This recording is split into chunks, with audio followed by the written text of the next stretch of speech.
Magandang umaga, tayo po ngayon ay magkukwento. Ang pamagat ng ating kwento ay si Langgam at si Tipaklong.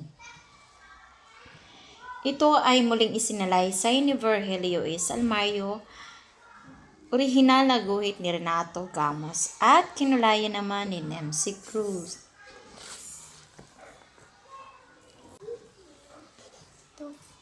Ito si masipag, masikap na langgam. Maghapong ang gawa ay maghanap buhay.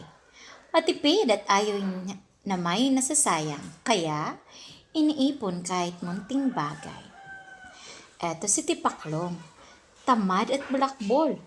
Walang ginagawa sa buong maghapon. Pasayaw-sayaw lang at patalon-talon. Hindi iniisip ang lungkot at gutom.